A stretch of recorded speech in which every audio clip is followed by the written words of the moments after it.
전 세계가 충격에 휩싸였습니다. 몇 달 전 미국의 대형 산불에 이어 한국에서도 대형 산불이 며칠째 타오르고 있습니다. 의성에서 시작된 산불이 경북 북부를 휩쓸고 있습니다. 마을과 숲을 집어삼키며 계속해서 확산되는 불길은 많은 피해를 남기고 있습니다. 그런데 CNN, BBC 등 많은 국제 방송사에서 이례적으로 한국 산불에 집중 취재를 하고 있습니다. 여느 재난 보도와 다른 점은 바로 한국인들의 특성 때문입니다. 개인 생존 위주였던 서구권과는 달리 한국에서는 마을 사람들을 구하려 위험을 무릅쓰고 동네로 돌아가는 사람들도 있다고 보도되었습니다. 노인들을 업고 대피하는 젊은이들, 이웃의 집을 함께 지키려는 주민들, 그리고 서로를 위로하고 도우며 공동체 의식을 보여주는 모습들이 세계인의 이목을 집중시켰습니다. 이것을 본 세계 각국의 사람들은 한국을 본받아야 한다라며 각종 구호물품과 기부금을 보내고 있습니다. 미국, 유럽, 호주 등지에서는 한국 산불 피해자들을 돕기 위한 모금 활동이 자발적으로 일어나고 있으며 소셜미디어에서는 한국인들의 강인함과 연대의식을 칭송하는 게시물들이 끊임없이 올라오고 있습니다. 대체 왜 한국의 이러한 모습이 세계인의 마음을 움직이고 있는 것일까요? 그 답을 찾기 위해 팰리세이드, 산불 당시 한인 자원봉사자들에게 도움을 받았던 한 미국인 의사의 이야기를 시작합니다. 잠깐, 구독과 좋아요는 큰 힘이 됩니다. 안녕하세요. 저는 에린입니다. 석 달 전 팰리세이드 산불로 인해 제 진료소와 집이 모두 불타버린 후 이제야 복구 작업을 시작할 수 있게 되었습니다. 보험 처리와 각종 서류 작업에 시간이 오래 걸렸지만 마침내 제 손으로 다시 진료소를 일으켜 세울 수 있게 되었죠. 라디오 뉴스를 배경음으로 틀어놓고 진료소 복구 작업을 하는 것이 요즘의 일상입니다. 소방관들이 완전히 진화 작업을 마치고 돌아간 지 한 달이 지났지만 아직도 공기 중에는 그을음 냄새가 남아 있습니다. 오늘은 진료소 벽 페인트 칠을 끝내고 잠시 휴식을 취하려고 마련한 임시 소파에 앉았습니다. 손에는 따뜻한 커피 한 잔, 눈앞에는 겨우 살아남은 텔레비전이 있었죠. 리모컨을 누르자 화면이 밝아지며 CNN 뉴스가 나왔습니다. 앵커의 목소리가 차분하게 흘러나왔습니다. 한국 동해안에서 대형 산불이 발생했다는 소식이었습니다. 화면 속에는 하늘을 뒤덮은 검붉은 연기와 산자락을 타고 올라가는 불꽃이 보였습니다. 마을 전체가 위험에 처한 상황이었죠. 갑자기 숨이 막혔습니다. 손에 쥐고 있던 커피잔이 살짝 흔들렸고 뜨거운 액체가 손등을 적셨지만 느끼지 못했습니다. 텔레비전 속 장면들은 너무나 익숙했습니다. 대피소로 모여드는 사람들, 질서정연하게 줄을 서서 기다리는 이재민들, 자원봉사자들의 분주한 움직임, 이 모든 것이 제 기억 속에 그대로 남아있는 장면들이었습니다. 뉴스는 계속해서 산불 현장을 보여주었습니다. 소방헬기가 불길 위로 물을 쏟아내는 모습, 대피소에서 담요를 나눠주는 자원봉사자들, 서로를 돕는 시민들의 모습이 차례로 나왔습니다. 그리고 화면 한편에서는 전국적 비상대응 중이라는 자막이 흘러갔습니다. 모든 것이 제 경험과 겹쳐졌습니다. 낯설지 않은 풍경이었습니다. 마음속 깊은 곳에서 무언가가 울렸습니다. 마치 오래된 종이 울리는 것처럼 가슴 한쪽이 묵직하게 울렸습니다. 불이 타오르는 화면을 보며 저도 모르게 과거로 돌아갔습니다. 그날의 기억, 팰리세이드 산불이 제 삶을 완전히 바꿔놓았던 그날로요. 3시간 만에 모든 것이 사라졌습니다. 12해 동안 정성껏 일구어온 작은 의원, 그리고 그 위층에 있던 저의 보금자리까지. 의사였지만 그 순간 아무것도 할 수 없었습니다. 그저 길 건너편에 서서 불길이 제 삶을 집어삼키는 모습을 바라볼 수밖에 없었죠. 손에 쥔 커피잔이 이제는 차가워졌음을 느꼈습니다. 뉴스에서는 여전히 한국의 산불 소식을 전하고 있었습니다. 마음 한구석이 조여드는 느낌이었습니다. 다른 나라, 다른 사람들의 이야기인데도 마치 제 일처럼 가슴이 아팠습니다. 그날 제가 느꼈던 그 절망감을 누군가 또 느끼고 있다는 생각에 숨이 막혔습니다. 텔레비전을 끄려고 했지만 손가락이 리모컨 위에서 멈췄습니다. 꺼야 한다는 생각과 계속 지켜봐야 한다는 마음이 충돌했습니다. 결국 화면은 계속 켜놓은 채 창가로 걸어갔습니다. 바깥은 평화로웠습니다. 누군가의 세상이 무너지고 있는데 다른 곳에서는 일상이 계속되는 것이 이상하게 느껴졌습니다. 뉴스 화면 속 붉은 불길이 제 시선을 붙잡았습니다. 그 불길은 마치 과거의 기억을 호출하는 신호처럼 느껴졌습니다. 눈을 감자 그날의 장면이 선명하게 떠올랐습니다. 팰리세이드 산불이 발생한 그날,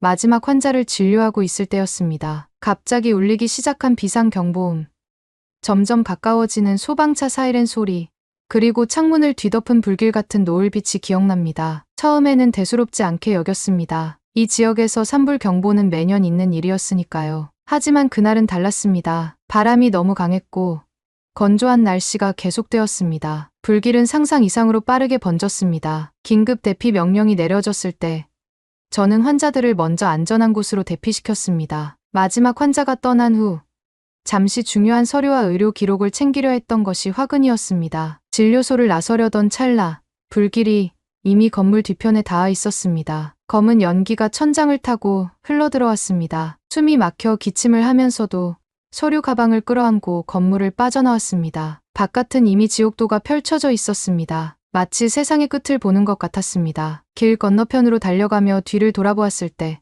제 진료소와 집이 불길에 휩싸이기 시작했습니다. 12해 동안 정성껏 일구어온 제 삶의 전부가 순식간에 제가 되어가는 모습을 지켜볼 수밖에 없었습니다. 그 순간의 무력감은 이루 말할 수 없었습니다. 의학 박사로서 수많은 생명을 구했지만 정작 제 삶의 터전은 구하지 못했다는 아이러니가 가슴을 찢었습니다. 그날 밤 저는 임시 대피소에서 하룻밤을 보냈습니다. 낯선 담요 아래 낯선 사람들 사이에서 멍하니 누워 있었습니다. 주변에는 저와 같은 이재민들이 가득했습니다. 어떤 이는 울고 어떤 이는 분노하고 또 어떤 이는 그저 멍하니 있었습니다. 모두가 각자의 방식으로 상실을 받아들이고 있었습니다. 대피소에서 처음 이틀은 정신이 없었습니다. 사람들은 계속 오갔고 구호물자가 들어왔으며 자원봉사자들이 분주히 움직였습니다. 모든 것이 혼란스러웠습니다. 제가 의사라는 사실을 알게 된 대피소 관리자는 가벼운 응급처치를 도와줄 수 있겠냐고 물었습니다. 그렇게 저는 환자가 아닌 의사로서 그곳에 머물게 되었습니다. 하지만 내면의 공허함은 채워지지 않았습니다. 밤이 되면 눈물이 흘렀습니다. 아무도 보지 않는 구석에서 소리 없이 흐르는 눈물은 마치 끝없는 강처럼 느껴졌습니다. 무엇을 잃었는지 정확히 알 수 없었습니다. 집이었을까요?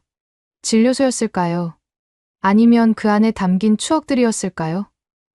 삶의 방향을 잃은 것 같았습니다. 시간이 지나면서 응급 상황은 점차 안정되었고 대피소는 조금씩 비워졌습니다. 친척이나 친구 집으로 떠나는 사람들이 많아졌습니다. 하지만 저는 갈 곳이 없었습니다. 가족은 멀리 있었고 친구들은 대부분 다른 도시에 살고 있었습니다. 그렇게 대피소에서 일주일이 지났습니다. 그러던 어느 날 대피소 주차장에 여러 대의 차량이 들어오는 모습이 보였습니다. 트럭과 승합차였습니다. 수많은 물품들이 내려졌고 낯선 얼굴들이 분주히 움직였습니다. 그들의 조끼에는 한인회라는 글자가 쓰여 있었습니다. 한국인 자원봉사자들이었습니다. 그들은 묵묵히 도시락과 생수, 담요와 생필품을 나눠주기 시작했습니다. 그날 제 인생에서 가장 예상치 못한 위로를 받게 될 줄은 몰랐습니다. 그들은 그저 조용히 와서 조용히 도움을 주고 갔습니다. 하지만 그 작은 행동이 제 마음에 큰 울림을 남겼습니다. 텔레비전 속 한국 산불 뉴스를 보며 저는 그날의 기억으로 돌아갔습니다. 그리고 알게 되었습니다. 이제 제가 도움을 돌려줄 차례라는 것을요. 대피소에서의 셋째 날,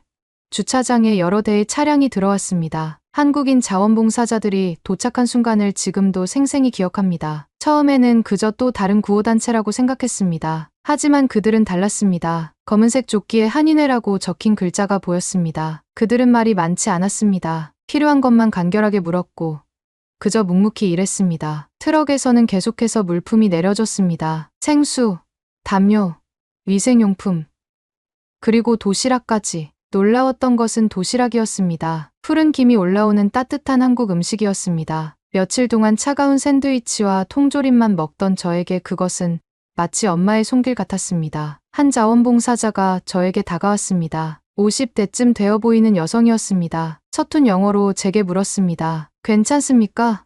단순한 질문이었지만 그 목소리에 담긴 진심이 느껴졌습니다. 며칠 동안 누구도 저에게 그런 질문을 하지 않았다는 사실을 그제야 깨달았습니다. 도시락을 받았을 때 그 여성은 작은 봉투 하나를 함께 건넸습니다. 안에는 손으로 쓴 편지가 들어있었습니다. 한글로 쓰여 있어 읽을 수는 없었지만 그 진심은 전해졌습니다. 나중에 알게 된 사실이지만 그 편지에는 힘내세요.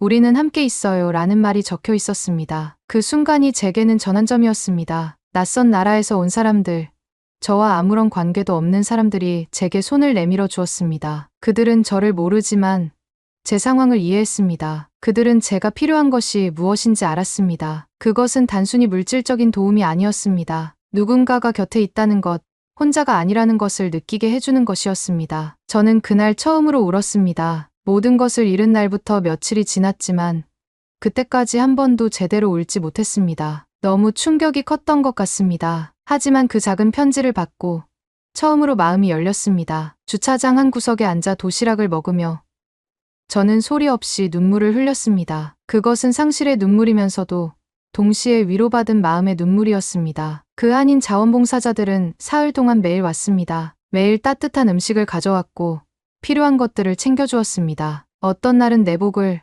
어떤 날은 비타민을, 또 어떤 날은 책을 가져왔습니다. 하지만 가장 중요한 것은 그들이 가져온 따뜻함이었습니다. 그들의 미소, 그들의 손길, 그들의 존재 자체가 위로였습니다. 특히 기억에 남는 것은 한 할머니 자원봉사자였습니다. 그분은 영어를 거의 하지 못했습니다. 하지만 그것이 문제가 되지 않았습니다. 그분은 제게 다가와 손을 잡고 그저 미소 지었습니다. 그리고 서툴게 말했습니다. Everything okay. You strong. 그 말은 어떤 유창한 영어보다 더 크게 다가왔습니다. 그분의 주름진 손이 제 손을 감싸주었을 때 마치 제 할머니가 옆에 계신 것 같은 느낌이었습니다. 그 할머니는 매일 오셨습니다. 매일 같은 자리에서 저를 기다리셨고 매일 같은 말을 해주셨습니다. Everything okay. You strong. 그 말이 제게는 주문처럼 되었습니다. 힘들 때마다 그 말을 떠올렸고 그 말이 저를 지탱해 주었습니다. 어느 날 그 할머니가 작은 보자기를 건네주셨습니다. 노란색 천으로 된 아름다운 보자기였습니다. 그 안에는 작은 메모지가 들어있었습니다. 영어로 쓰여 있었습니다. 괜찮아질 거예요. 우리는 함께 있어요. 그 메모지를 읽는 순간 저는 다시 한번 눈물을 흘렸습니다. 그 보자기와 메모는 제게 소중한 보물이 되었습니다. 대피소를 떠날 때도, 임시 거처를 옮길 때도 그것만은 항상 제 곁에 두었습니다. 그것은 제가 완전히 혼자가 아니라는 증거였습니다. 누군가가 제 곁에 있다는, 제가 이해받고 있다는 증거였습니다. 한국인 자원봉사자들의 도움은 물질적인 것을 넘어섰습니다. 그들은 제게 희망을 주었습니다. 상실 속에서도 새로운 시작이 가능하다는 희망을요. 그들은 제게 공동체의 의미를 가르쳐 주었습니다. 우리는 서로를 돕기 위해 여기 있다는 것을요. 그들은 제게 아직도 사람들 사이에 선함이 존재한다는 것을 보여주었습니다. 그리고 지금 텔레비전 속 한국의 산불 소식을 보면서 저는 그 선함을 다시 한번 느꼈습니다. 그들의 질서 있는 대응, 서로를 돕는 모습, 공동체의 힘을 보여주는 장면들. 그것은 제가 직접 경험했던 바로 그 모습이었습니다. 그때 제가 받았던 도움이 이제는 다른 누군가에게 필요하다는 생각이 들었습니다. 한인 자원봉사자들과의 만남은 제 삶의 큰 전환점이었습니다. 그들이 떠난 후에도 그들의 온기는 오래도록 남았습니다. 특히 할머니 자원봉사자가 주신 노란 보자기와 메모는 제가 흔들릴 때마다 붙잡는 닻이 되어주었습니다. 괜찮아질 거예요. 우리는 함께 있어요. 그 말은 마치 주문처럼 제 마음속에 새겨졌습니다. 대피소 생활이 2주일 정도 지났을 때 보험회사에서 연락이 왔습니다. 임시 거처를 마련해 주겠다는 내용이었습니다. 짐이라고 해봐야 한인 자원봉사자들에게 받은 몇 가지 생필품과 옷까지, 그리고 그 노란 보자기뿐이었습니다. 모텔로 옮겨가던 날 문득 한 가지 깨달음이 찾아왔습니다. 제가 의사라는 사실, 그리고 제가 여전히 다른 이들을 도울 수 있다는 사실이었습니다. 다음 날부터 저는 대피소에 다시 찾아갔습니다. 이번에는 이재민이 아닌 자원봉사 의사로서였습니다. 간단한 의약품을 구해 상처를 치료해주고 필요한 이들에게 의학적 조언을 해주었습니다. 그 과정에서 한인 자원봉사자들과 다시 만났습니다. 그들은 저를 알아보고 환하게 웃어주었습니다. 할머니 자원봉사자는 제 모습을 보고 눈시울을 붉히셨습니다. 그리고 서툰 영어로 말씀하셨습니다. You come back. You help. 그 말에 저도 눈물이 났습니다. 그렇습니다. 저는 돌아왔고 이제 제가 도울 차례였습니다. 그것이 바로 한인 자원봉사자들이 제게 가르쳐준 가장 큰 선물이었습니다. 도움은 순환한다는 것. 언젠가는 우리 모두가 도움이 필요하고 또 언젠가는 우리 모두가 도움을 줄 수 있다는 것을요. 그렇게 몇 주가 흘렀습니다. 저는 낮에는 대피소에서 자원봉사를 하고 밤에는 임시 거처에서 진료소 재건을 위한 계획을 세웠습니다. 보험금으로 모든 것을 다시 시작할 수 있었지만 마음속 상처는 쉽게 아물지 않았습니다. 그럴 때마다 노란 보자기를 꺼내 보았습니다. 그것은 제게 위로를 주었고 앞으로 나아갈 힘을 주었습니다. 한인 자원봉사자들은 점차 저에게 더 많은 것을 알려주었습니다. 그들의 문화, 그들의 생각, 그들의 삶의 방식을요. 특히 기억에 남는 것은 정칭이라는 개념이었습니다. 한국어로 정은 사람과 사람 사이의 깊은 유대감을 의미한다고 했습니다. 그것은 단순한 친절이나 연민을 넘어서는 것이었습니다. 그것은 서로를 진정으로 돌보고 서로의 아픔을 함께 나누는 마음이었습니다. 한인 자원봉사자들이 보여준 것은 바로 그 정이었습니다. 그들은 저를 모르지만 제게 정을 나눠주었습니다. 그것은 제게 큰 감동이었고 제 삶의 방향을 바꿔놓았습니다. 저도 그런 사람이 되고 싶었습니다. 타인의 아픔을 자신의 아픔처럼 느끼고 조용히 손을 내밀 수 있는 사람 말입니다. 시간이 흐르고 산불의 흔적은 점차 지워져 갔습니다. 저는 진료소를 재건하기 시작했고 삶은 조금씩 제자리를 찾아갔습니다. 하지만 그날의 기억, 그리고 한인 자원봉사자들과의 만남은 결코 잊지 못했습니다. 그것은 제 영혼에 새겨진 경험이었고 제 삶의 방향을 바꾼 전환점이었습니다. 특히 노란 보자기는 제 진료소의 한쪽 벽에 액자로 걸어두었습니다. 메모지와 함께요. 환자들이 종종 그것에 대해 물었고 저는 기꺼이 그 이야기를 들려주었습니다. 그것은 단순한 천 조각이 아니었습니다. 그것은 희망이었고 연대였고 정이었습니다. 진료소를 재건하는 과정에서 가장 중요하게 생각한 것은 온기였습니다. 이전의 진료소가 효율성과 기능성에 중점을 두었다면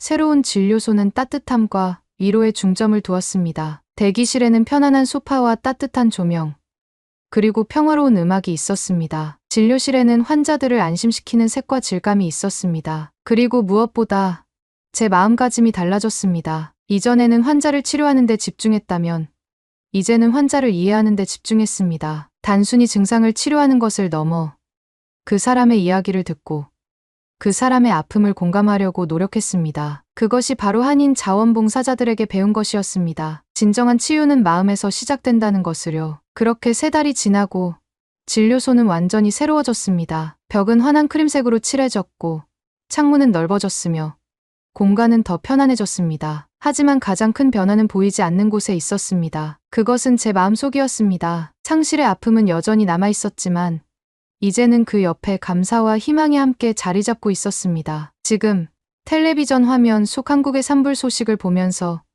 저는 다시 한번 그 감정들을 느꼈습니다. 상실의 아픔, 그리고 그 옆에 자리한 희망과 연대의 감정을요. 화면 속에서는 한국 시민들이 서로를 돕는 모습이 보였습니다. 직접 만든 도시락을 나눠주고 모금 활동을 하고 손편지를 쓰는 모습이었습니다. 화면 속에서 한국 시민들의 모습을 보며 제 마음은 더욱 깊은 곳으로 향했습니다. 그들이 서로를 도우며 보여주는 모습은 마치 거울처럼 제가 경험했던 순간을 비춰주었습니다. 한국인들이 만든 도시락을 나눠주는 장면, 모금 활동을 하는 모습, 그리고 낯선 이들에게 손편지를 건네는 장면들이 연속해서 이어졌습니다. 이 나라는 이런 순간에 본 모습을 드러내는구나. 저도 모르게 중얼거렸습니다. 무슨 말인지 스스로도 놀랐지만 그것은 진심이었습니다. 위기의 순간에 보여주는 모습이 그 공동체의 진정한 모습이라고 믿습니다. 그리고 한국은 위기 속에서도 서로를 보듬고 함께 일어서는 강인함을 보여주고 있었습니다. 텔레비전 속 한 장면이 제 시선을 사로잡았습니다. 한 노인이 자신의 작은 연금에서 돈을 모아 구호단체에 전달하는 모습이었습니다. 그 노인의 얼굴에 담긴 진심이 화면을 넘어 제게 전해졌습니다. 그것은 제가 팰리세이드 산불 당시 만났던 할머니 자원봉사자와 똑같은 표정이었습니다. 진심 어린 걱정과 위로가 담긴 표정이었죠. 화면 속 기자는 계속해서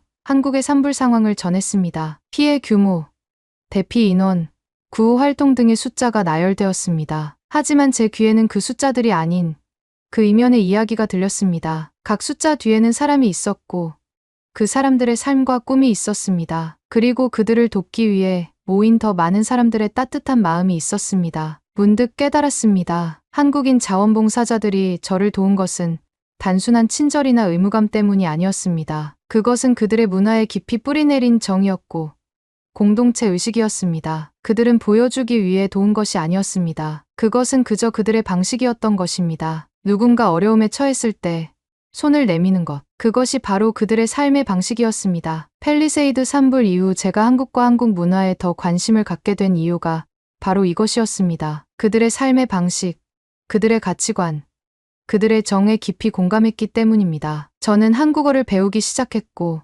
한국 음식을 요리하는 법을 익혔으며 한국의 역사와 문화에 대해 공부했습니다. 그것은 단순한 호기심이 아니었습니다. 그것은 제 영혼의 일부가 된 문화에 대한 존경이자 감사였습니다. 특히 한글이라는 문자에 매료되었습니다. 처음에는 낯설고 이해하기 어려웠지만 점차 그 아름다움과 과학적 원리에 감탄하게 되었습니다. 한글 문자 하나하나에 담긴 의미와 소리의 조화가 놀라웠습니다. 어느 날 할머니 자원봉사자가 주신 메모에 있던 한글을 읽을 수 있게 되었을 때의 감동은 이루 말할 수 없었습니다. 힘내세요.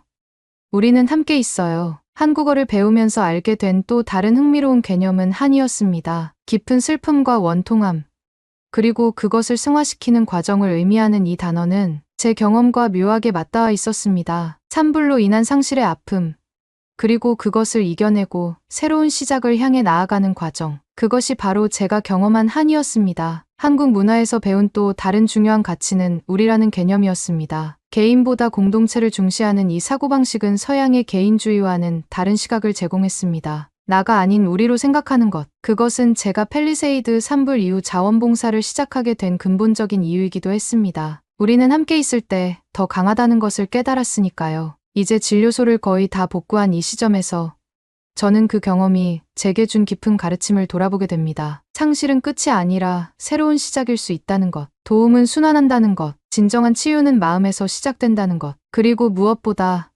우리는 혼자가 아니라는 것을 말입니다. 텔레비전 속 한국의 산불 소식을 보면서 저는 그들이 이 어려움을 어떻게 극복해 나갈지 알 수 있었습니다. 그들은 함께할 것입니다. 서로를 도울 것입니다. 그리고 그 과정에서 더 강해질 것입니다. 마치 제가 그랬던 것처럼요. 그리고 지금 저도 그 과정의 일부가 되고 싶었습니다. 화면을 끄고 창밖을, 멀리 지평선을 바라보았습니다. 한국은 지리적으로는 멀지만 마음으로는 가까웠습니다. 그들이 제게 베풀어준 정, 그리고 제가 그들에게 느끼는 연대감. 그것은 국경을 넘어서는 인간의 따뜻함이었습니다. 그리고 그 따뜻함을 이제 제가 돌려줄 차례였습니다. 텔레비전을 끄고 노트북을 켰습니다. 잠시 생각에 잠기다가 검색창에 코리아 와일드파이어 도네이션이라고 입력했습니다. 손가락이 키보드 위에서 흔들리는 것을 느꼈습니다. 단순한 검색이 아니었습니다. 이것은 제 삶의 여정에서 중요한 순간, 받은 도움을 돌려주는 순간이었습니다. 검색 결과 중 신뢰할 만한 구호재단의 웹사이트를 클릭했습니다. 화면이 로딩되는 동안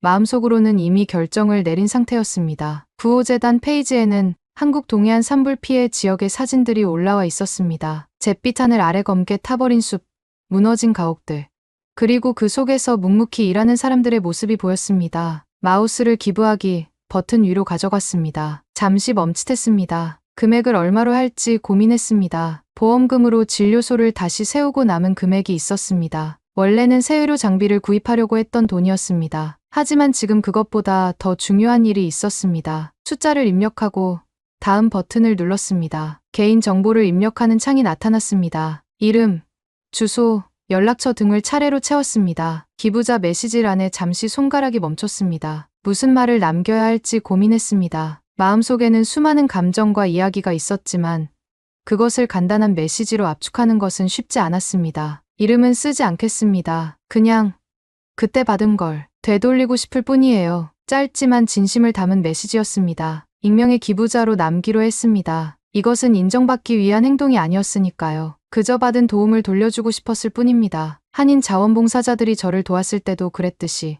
조용히 돕고 싶었습니다. 제출 버튼을 클릭하는 순간 가슴이 뭉클해졌습니다. 이것은 단순한 금전적 기부가 아니었습니다. 이것은 제 삶의 전환점이었던 그 순간과의 연결이었고 받은 정을 돌려주는 행위였습니다. 화면에 기부가 완료되었습니다라는 메시지가 뜨자 눈가가 뜨거워졌습니다. 기부를 마친 후 서랍으로 다가갔습니다. 가장 소중한 물건들을 보관하는 작은 서랍이었습니다. 조심스럽게 열어 그 노란 보자기를 꺼냈습니다. 3달 전 할머니 자원봉사자가 건네준 그 보자기였습니다. 조금은 구겨졌지만 여전히 그 따스함은 그대로였습니다. 보자기를 살며시 펼쳐보았습니다. 그 안에는 작은 메모가 있었습니다. 괜찮아질 거예요. 우리는 함께 있어요. 이제는 한글로도 읽을 수 있게 된 그 메시지를 바라보며 깊은 감사의 마음이 밀려왔습니다. 그 말이 없었다면 저는 어떻게 그 어둠을 지나왔을까요?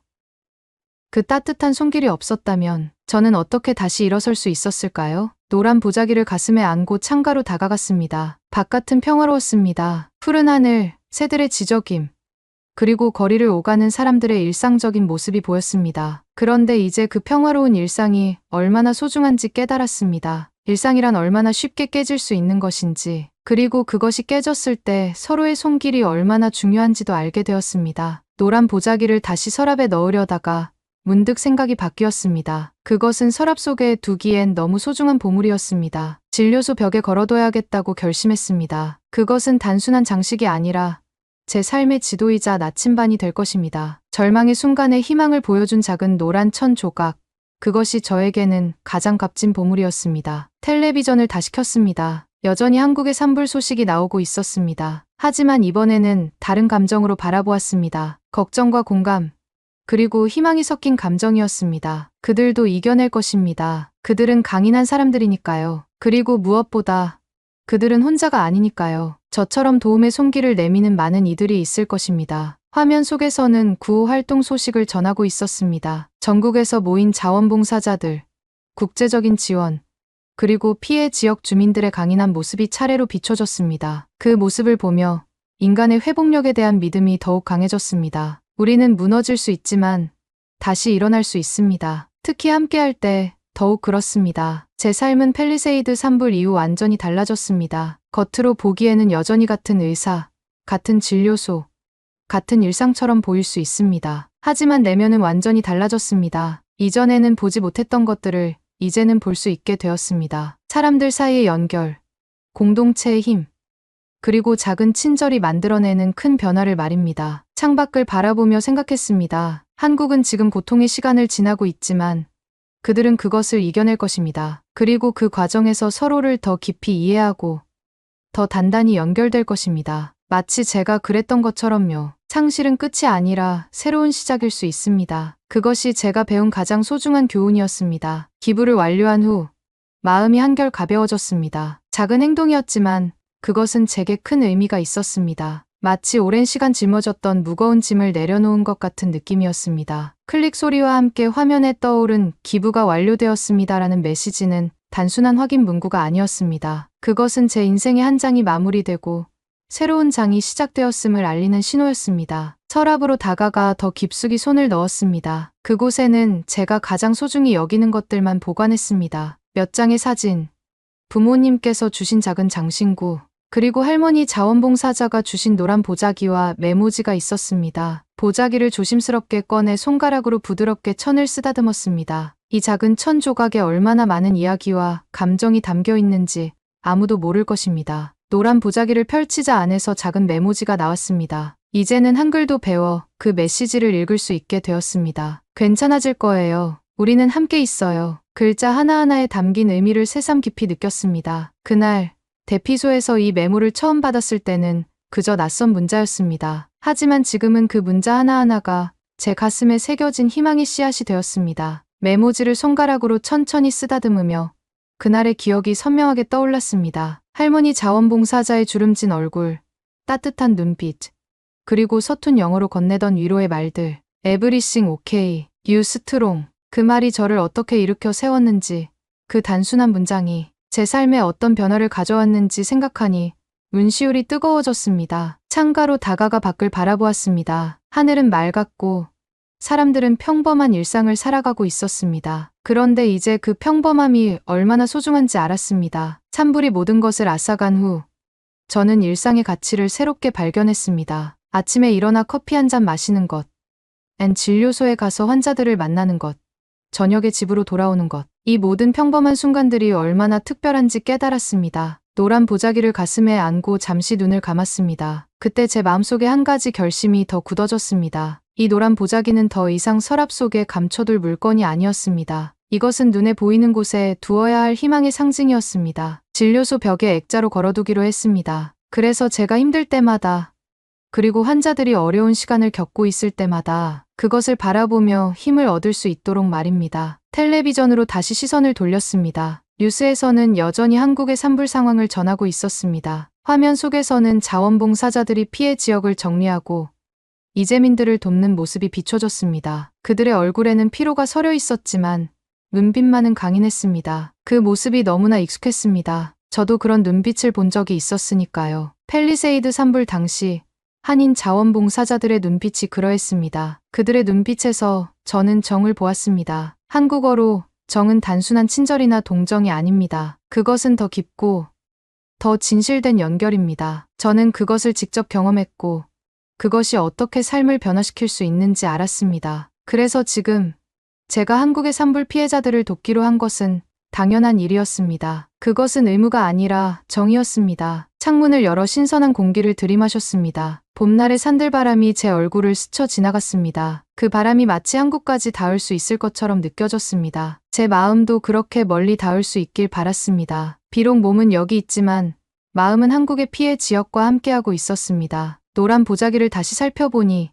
작은 자수가 있었습니다. 전에는 미처 보지 못했던 것입니다. 꽃 모양 같았습니다. 나중에 알게 된 사실이지만 그것은 무궁화였습니다. 한국의 국화인 무궁화. 그 작은 꽃 자수가 제게는 더 큰 의미로 다가왔습니다. 그것은 단순한 장식이 아니었습니다. 그것은 문화와 정신, 그리고 정의 상징이었습니다. 손가락으로 무궁화 자수를 쓰다듬으며 생각했습니다. 불이 모든 것을 태워버릴 수 있습니다. 집, 재산, 추억들. 하지만 불이 태울 수 없는 것도 있습니다. 사람과 사람 사이의 연결, 서로를 향한 따뜻한 마음, 그리고 희망은 불길보다 강합니다. 저는 그것을 몸소 경험했습니다. 그리고 지금 한국의 피해자들도 그것을 경험하고 있을 것입니다. 텔레비전 속 화면이 다시 산불 현장으로 바뀌었습니다. 검게 타버린 숲과 잿더미가 된 가옥들이 보였습니다. 하지만 그 와중에도 희망의 싹은 보였습니다. 자원봉사자들이 분주히 움직이는 모습, 서로를 위로하는 주민들의 모습, 그리고 국제적인 지원의 손길이 계속해서 이어지고 있었습니다. 상실 속에서도 희망은 살아있었습니다. 제 삶도 그랬습니다. 산불은 제게서 많은 것을 앗아갔지만 동시에 많은 것을 가져다 주기도 했습니다. 새로운 시각, 더 깊은 연민, 그리고 무엇보다 정의 소중함을 알게 해주었습니다. 상실은 끝이 아니라 새로운 시작이었습니다. 그리고 그 시작은 노란 보자기와 함께 찾아왔습니다. 저녁이 깊어갔습니다. 창밖으로 보이는 하늘은 어둠에 젖어 있었지만 별들은 반짝이고 있었습니다. 노란 보자기를 무릎 위에 올려두고 뉴스를 계속 지켜보았습니다. 한국의 산불 상황은 여전히 진행 중이었지만 이제는 약간의 진전이 있다는 소식도 함께 전해졌습니다. 바람이 잠잠해지면서 소방관들이 조금씩 불길을 잡아가고 있다는 내용이었습니다. 화면 속에서는 대피소의 모습이 비춰졌습니다. 임시 침대에 누워있는 노인들, 음식을 나눠주는 자원봉사자들, 그리고 서로를 위로하는 이재민들의 모습이 차례로 나왔습니다. 그 모습이 너무나 익숙했습니다. 저도 그런 대피소에서 며칠을 보냈으니까요. 그때의 혼란과 두려움, 그리고 절망감이 다시 한번 떠올랐습니다. 하지만 이번에는 그 기억이 전과 달랐습니다. 그 어두운 기억 속에서도 이제는 빛나는 순간들을 볼 수 있었습니다. 한인 자원봉사자들의 따뜻한 미소, 할머니의 손길, 그리고 노란 보자기에 담긴 희망의 메시지. 그것들이 제 기억 속에서 더 선명하게 빛나고 있었습니다. 불길은 나를 무너뜨렸지만 한국은 나를 다시 일으켜 세웠어요. 저도 모르게 중얼거렸습니다. 그것은 제 마음속 깊은 곳에서 올라온 진실이었습니다. 불이 제 삶을 송두리째 앗아갔을 때 저를 다시 일으켜 세운 것은 바로 그 낯선 나라에서 온 따뜻한 손길이었습니다. 그리고 오늘 제가 한 작은 기부는 그 마음을 돌려주는 첫걸음이었습니다. 노란 보자기를 가슴에 꼭 안고 눈을 감았습니다. 마음속으로 기도했습니다. 한국의 산불 피해자들이 빨리 안전을 찾기를, 잃어버린 것들을 다시 일구어 나갈 힘을 얻기를, 그리고 무엇보다 저처럼 따뜻한 손길을 경험하기를 바랐습니다. 그리고 오늘 당신들이 겪는 불길 앞에 저는 조용히 함께 서 있기로 했습니다. 이것은 단순한 말이 아니었습니다. 이것은 제 삶의 새로운 다짐이었습니다. 혼자 울던 그날, 함께 울어준 나라에 대한 작은 보답이자 앞으로도 계속 이어나갈 삶의 방향이었습니다. 불은 모든 것을 앗아갈 수 있지만 그 이후에 피어나는 희망과 연대의 씨앗까지 태울 수는 없었습니다. 텔레비전 화면은 여전히 한국의 상황을 전하고 있었습니다. 하지만 이제 제 마음은 한결 평온해졌습니다. 그들이 이겨낼 것이라는 확신, 그리고 제가 비록 멀리 있지만 함께하고 있다는 생각이 제게 위안을 주었습니다. 거리는 멀지만 마음은 가까울 수 있다는 것을 저는 배웠습니다. 진료소 복구는 거의 마무리 단계에 접어들었습니다. 이제 얼마 후면 다시 환자들을 맞이할 수 있을 것입니다. 하지만 이전과는 다른 진료소, 다른 의사가 될 것입니다. 산불은 제게서 많은 것을 앗아갔지만 동시에 더 소중한 것을 가져다 주었습니다. 공감의 능력, 이해의 깊이, 그리고 무엇보다 정의 소중함을 말입니다. 창가에 서서 밤하늘을 올려다보았습니다. 같은 하늘 아래 한국의 피해자들도 이 순간 밤하늘을 바라보고 있을지 모른다는 생각이 들었습니다. 다른 나라, 다른 상황이지만 우리는 같은 하늘 아래 연결되어 있었습니다. 그리고 그 연결은 단순한 감정이 아니라 실질적인 행동으로 이어졌습니다. 제가 오늘 한 기부처럼요. 노트북으로 돌아가 기부 확인 이메일을 다시 한번 확인했습니다. 당신의 기부가 한국 산불 피해자들에게 희망이 됩니다. 그 문장이 제 마음을 따뜻하게 만들었습니다. 저는 그 희망이 어떤 모습인지 알았습니다. 그것은 노란 보자기로 쌓인 따뜻한 음식일 수도, 서툰 영어로 건네는 위로의 말일 수도, 아니면 그저 함께 있어주는 것일 수도 있었습니다. 진료소의 새 벽면을 바라보았습니다. 그곳에 노란 보자기를 액자에 넣어 걸어둘 자리를 이미 마음속으로 정해두었습니다. 그것은 제게만 의미 있는 장식이 아니라 앞으로 제 진료소를 찾을 모든 환자들에게 전하고 싶은 메시지였습니다. 괜찮아질 거예요. 우리는 함께 있어요. 텔레비전을 끄고 조용히 앉았습니다. 주변은 고요했지만 제 마음은 여전히 활기차게 움직이고 있었습니다. 내일은 진료소 복구의 마지막 날이 될 것입니다. 그리고 그 다음 날부터 저는 다시 의사로서의 삶을 시작할 것입니다. 하지만 이전과는 다른 의사, 더 깊이 공감하고 이해하는 의사로 말입니다. 창밖을 바라보며 마지막으로 생각했습니다. 인생은 예상치 못한 방향으로 흘러갑니다. 때로는 그것이 산불처럼 모든 것을 태워버리는 재앙으로 다가올 수도 있습니다. 하지만 그 재앙 속에서도 우리는 서로를 발견합니다. 그리고 그 발견이 우리를 구원합니다. 저는 한국인 자원봉사자들 덕분에 그것을 배웠습니다. 불길은 나를 무너뜨렸지만 한국은 나를 다시 일으켜 세웠어요. 그리고 오늘 당신들이 겪는 불길 앞에 저는 조용히 함께 서 있기로 했습니다. 그것이 제 이야기였고, 제 다짐이었고, 제 미래였습니다. 한국과 저 사이의 이 연결, 이 정은 앞으로도 계속될 것입니다. 불길은 많은 것을 앗아갔지만 그보다 더 소중한 것을 가져다 주었습니다. 그리고 그것은 어떤 불길도 태울 수 없는 것이었습니다.